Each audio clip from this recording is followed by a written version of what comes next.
Guys, welcome back to the channel. It's your boy CMB checking in. And guys, we are live. We are live. And I know some of you guys know I've been a little bit under the weather as of late. I'm starting to get better now. Not 100%, but I was going to make a video about this Charlo stuff, but I decided to go live on it because I'm so backed up with things I need to do, and I just wanted to get it out of the way. I didn't want to sit around and be trying to edit stuff, so I'm going to do it right now. But let me do a little bit of house cleaning first before we get into Charlo. Uh, some of you guys know that recently I was in Thailand. I went to Thailand. I had a great time. And if you are planning to go to Thailand, particularly Bangkok, and you need a great tour guide, I want you to go to Instagram and check out Go with the Bow.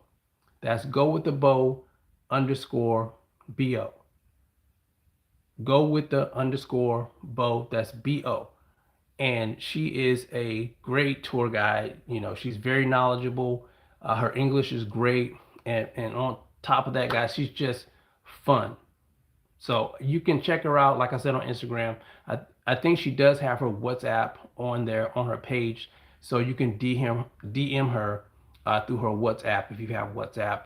And let her know that Coach Marvin Boxing sent you guys. You won't regret it. If you go to Bangkok, you know, she's going to give you guys a great time.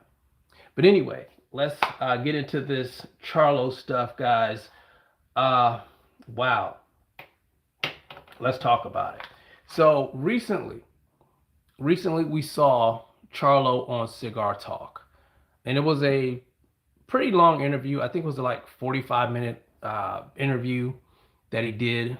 And he talked about a lot of different things. Errol Spence Jr. He talked about Derek James. He talked about the Canelo Alvarez situation. And what I did was I listened to a lot of other content creators give their thoughts on the interview. And mostly people talked about the Errol Spence stuff, the stuff with, you know, Derek James. And I think the thing that people talked about the most was this is what people got from it, I would say. They think that Charlo is coming back. Charlo was on that interview wanting these fights because he wanted a payday. That's what I've been hearing a lot about. And I just want to say this. When did we become a society where we try to shame people for wanting to get paid? I mean, that's, you know, it's kind of crazy to me when I hear people say that, especially other fighters who are basically doing the same thing. It's prize fighting. Why would people complain about another guy wanting to get a payday? When did we become that as men? What man doesn't want to earn an honest living? Especially in something that he does well, his skill set. He's a fighter. You know, he wants to get in the ring. He wants to fight, and he wants to get paid for it. So I just don't understand the logic coming from people when they talk like that. I don't know. Maybe I'm different. But let me say this. I could be wrong on this. Correct me if I'm wrong. But in that interview, when he talked about the Canelo Alvarez fight, something that he said that leading up to the Canelo Alvarez fight, this is hindsight, by the way. He said that he thought that he was physically prepared, but he wasn't mentally prepared going into that fight. And when I heard that, my ears perked up, because then I knew that he was being honest. Because typically when people complain about losing a fight, the first thing they go to is the physical.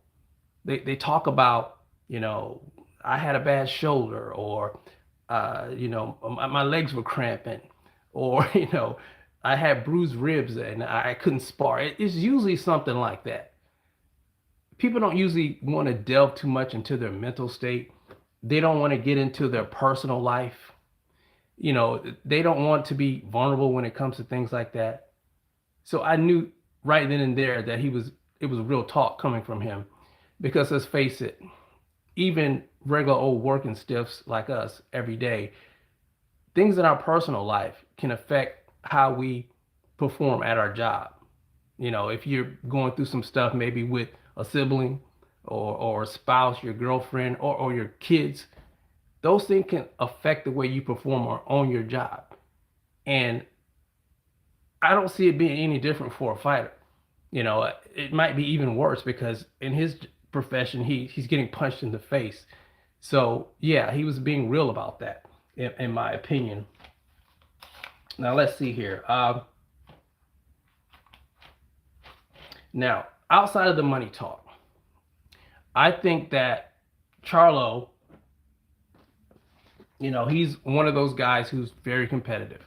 That's what I took from the interview. He's a competitive guy. He thrives off of people not, you know, well, I would say he thrives off of people doubting him. I think that drives him. And him calling out all these fighters, I think he called out Jerron Boots Ennis. I think he called out Sebastian Fundora. Of course, he called out Errol Spence Jr. You know, I don't know whether or not he can beat these guys, but I think that's just his competitive nature, and I can relate to that. I'm one of those people that if you doubt me, I'm gonna do everything in my power to make a liar out of you, and I see that in him. He's always been that way. Even when leading up to him becoming undisputed, he was always that way, even with his own brother. So I see that outside of the money talk stuff. That's just who he is. Deep down in his soul, to his core, he wants to fight the best competition. Now, the honest truth is, Charlo is the man at 154 because he's never been beaten for those titles. He's never been beaten for those titles at 154. He was stripped of those titles. No one ever beat him for them. So as far as I'm concerned, he's still the guy to beat. Now, he's a king without a crown, basically.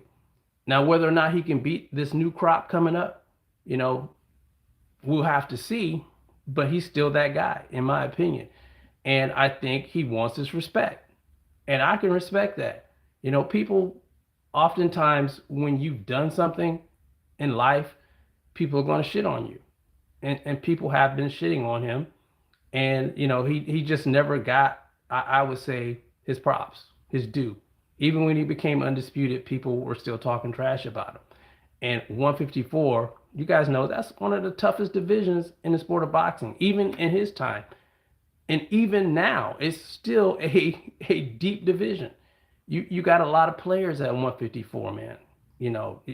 If you want to keep your 154 is not the place to go because it's stiff competition up there. And I think he's willing to go through the fire. I think he's willing to go through the fire to get his respect. That's what I believe. Now, like I said, whether or not he can do it with these new crop of guys, we have to see. But I think he deserves the opportunity. He never lost any of those titles. Yeah, he went up, tried to fight Canelo Alvarez. Things didn't work out. And people gave him a lot of shit for it. I gave him a lot of shit for it. But, he's still the king of that division. You can't really deny that. So let's see what happens with that. I think the biggest fight for him at 154 would of course probably be Errol Spence Jr. That'd probably be the most lucrative fight because people were, they were stablemates. He said they weren't friends. And I think a lot of people would tune into that fight.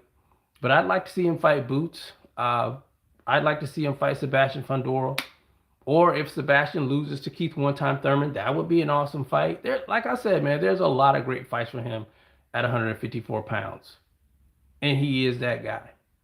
Despite what people are going to say that, he wants a payday and he's this and he's that. The man's hard to beat. He's hard to beat in that division. The only one that beat him in that division was Tony Harrison. That one time. And that was questionable whether or not Tony Harrison won that fight. But we'll see. I just wanted to get my thoughts on that, guys. I got things I got to do. But you guys let me know how you think about, Charlo, him trying to come back, him trying to get these fights.